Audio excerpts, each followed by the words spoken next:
তোমরা সবাই কেমন আছো? আশা করি ভালো আছো, আর আমিও ভালো আছি। তো আজকে ভিডিওটা এখান থেকে স্টার্ট করছি।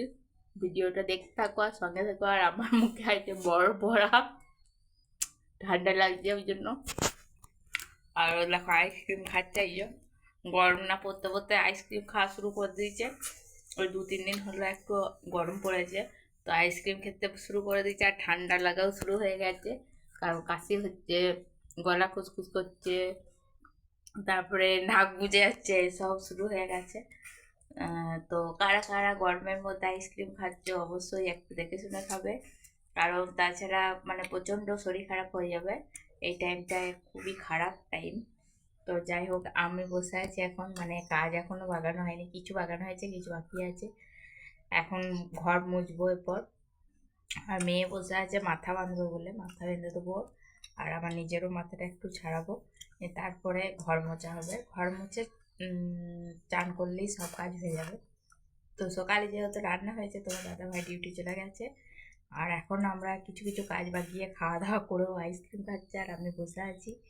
আমিও খাচ্ছিলাম ওইটা, আইসক্রিমটাই একটু আর কি মুখে ভরেছিলাম, তাই বলছিলাম বরফ, মানে আইসক্রিমের মিষ্টিটা চলে গিয়েছিলো, তার জন্য বরফ বলছিলাম।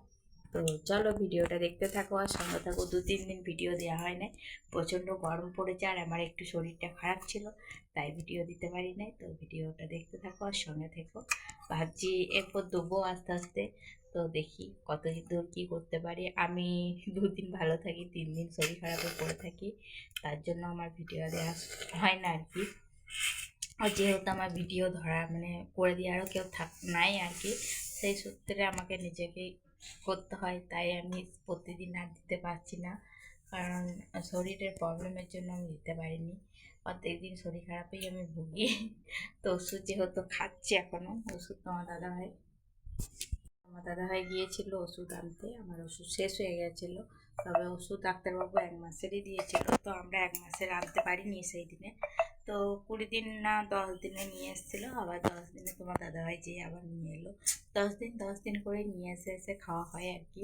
বুঝতেই পারছো আমাদের সব সংসার, সব কিছু মেনটেন্স করে যেটুকু থাকবে সেটুকু দিয়ে ওষুধ খাওয়া হচ্ছে, বুঝতেই পারছো। আমাদের সব ঘরে রোগ হওয়া মানে খুব প্রবলেমের ব্যাপার আর কি। মানে সংসারে যেটুকু খরচা তার মধ্যে যদি আবার রোগ আসে, তো খুবই কষ্টকর। তবু তো ধরো রোগ জিনিস তো আর ধরে রাখা যায় না, তো সেটাও দেখাতে হয়, তো কিছু করার থাকে না। তাই তোমার দাদাভাই কালকে গিয়েছিল ওষুধ আনতে, ওষুধ নিয়ে এসছে, দুপুরবেলাতে গিয়েছিল, খাওয়া দাওয়া করে স্নান করে আর কি। তো চলো ভিডিওটা দেখতে থাকো, সঙ্গে থাকো। আর ওষুধ খাচ্ছি বলে আবার আজকে একটু উঠে দাঁড়িয়েছি, আমার ওষুধ বন্ধ হয়ে গেলে প্রবলেম শুরু হয়ে যায়। তো যাই হোক, এইভাবেই চলছে প্রতিদিন, তো এইভাবেই চালাতে হবে। জানি না কবে মানে পুরোপুরি সুস্থ হব। তো চলো ভিডিওটা দেখতে থাকো আর সঙ্গে থেকো। তো আমি ঘর মুছতে শুরু করে দিয়েছি, ঘরটা বারান্দাটা ওই রান্নার জায়গাটা হয়েছে, আর এই বারান্দাটা মুছছি। তো ঘর মোছা হলেই মানে এরপর চান করবো। তো কত রোদ দেখো, বাইরে প্রচুর রোদ দিয়েছে, আর দেখো আইসক্রিমের প্যাক প্যাক আওয়াজ শুনতে পাচ্ছে। এটা ধরনের সময়তেই শুনতে পাবে, শীতকালে এই আওয়াজটা আসবে না।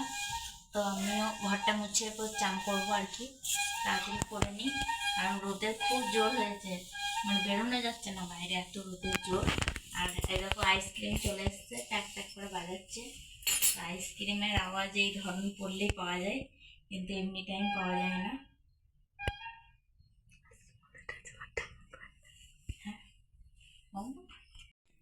তো স্নান করে চলে এলাম বাড়িতে, আর প্রচণ্ড রোদ গরম। আর এই রোদ গরমে কে চাদর বাইরে রাখে বলো তো?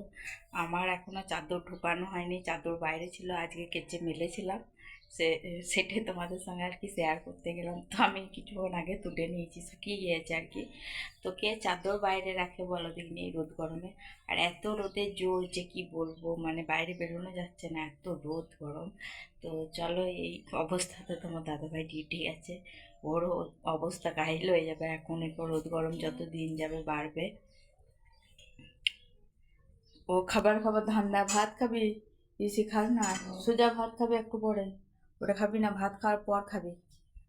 ওর লোলা ঠকঠক করছে, এই একটু আগে দেখলে আইসক্রিম খেলো, আবার এদিকে একটা পেঁপে আছে, পেঁপেটাকে বোনাতে চলে গিয়েছে। তো এই সবে মাত্র ভাত খাবে, 1টা বাজলো, কিছুক্ষণ পরই ভাত খাবো, কিছুক্ষণ পর ভাত খাবো, কিন্তু এখন খাবি না তো এটা? দেখ তো পেঁপে মনে হচ্ছে, দেখতে পেয়েছো? সুজান বারণ করলাম যে শুনতে পাস না কেন? না পাকু গো, তো ওটা রাখ। ভাত বাড়ছি, ভাত খা। 1টা বাজলো। আমি বলে দিচ্ছি প্রত্যেক দিন আমার খেতে দেরি হয়ে যায় তোর কারণে শুধু। ইসি খেয়ে নিবি এই টাইমটা নিয়ে, আর খেতে পারবি না। বারণ করলাম যে, তাড়াতাড়ি বন্ধ কর। ওটা রাখ বলে দিচ্ছি সুজা। তো কোনো কাণ্ড জ্ঞান নাই গো, যত আজে বাজে খেতে বারণ করবে তত বেশি করে খাবে। আর এখন তো আইসক্রিম একদম মুছিয়ে দিচ্ছে। তা আইসক্রিম খেলেই যে এই টাইমটা ঠান্ডা লাগবে সেটা বুঝতে পারছে না। কিছুক্ষণ মানে কিছুদিন পর বুঝতে পারবে, আইসক্রিমটা খাক তারপর বুঝুক। তারপরে আমিও ডাক্তার দেখাতে নিয়ে যাবো না, ওষুধ আর দেবো না, তখন বুঝতে পারবে। আর দেখো পেঁপেটা কাটতে বারণ করছি না, এখন কাটিস না, একটু খেয়ে নে তারপর কাটবি। আজকে তো প্রাইভেট নাই, তখন খাবি।